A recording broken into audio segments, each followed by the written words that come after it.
படிக்க படிக்க உற்சாகத்தையும் ஊக்கத்தையும் தருகிற இதிகாசம். செந்தமிழை உயிரை நருந்தேனே, செயலினை மூச்சினை உனக்களித்தேனே. எப்படியாவது நான் செல்வந்தன் ஆக வேண்டும் என்று நாளும் கனவு கண்டு கொண்டிருந்தான் ஒருவர்.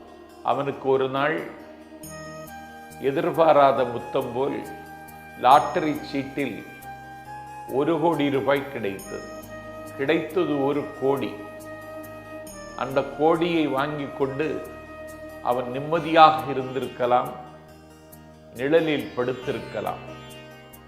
ஆனால் அந்த செல்வம் வந்தவுடனே அவனுக்கு என்ன ஆகிறது என்றால், இந்த செல்வத்தை வைத்துக்கொண்டு நம் மீது பகை பாராட்டியவர்களை பழி தீர்க்க வேண்டும் என்று அந்த செல்வம் வந்தவுடனே அவன் சிந்திக்கலாம். பழி பாராட்ட வேண்டும் என்று அவன் சிந்திக்கிற பொழுது அவனுடைய செல்வ செருக்கு அவனிடத்தில் தலை காட்டுகிறது.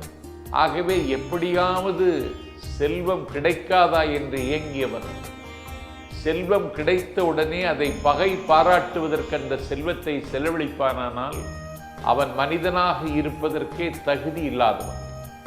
சிறப்பீனும் செல்வம் பெறினும் பிறர்க்கு இன்னா செய்யாமை மாசற்றார் போல். மாசற்றார் என்றால் குற்றமில்லாதவன். ஒரு குற்றமில்லாத மனிதன் தனக்கு செல்வம் கிடைக்குமானால் அதை ஒரு அநியாயத்திற்கு பயன்படுத்துவது என்பது ஆகாத செயல். அதைத்தான் சிறப்பீனும் செல்வம் பெறினும் பிறர்க்கு இன்னா செய்யாமை மாசற்றார் போல் என்கிறார் வள்ளுவர்.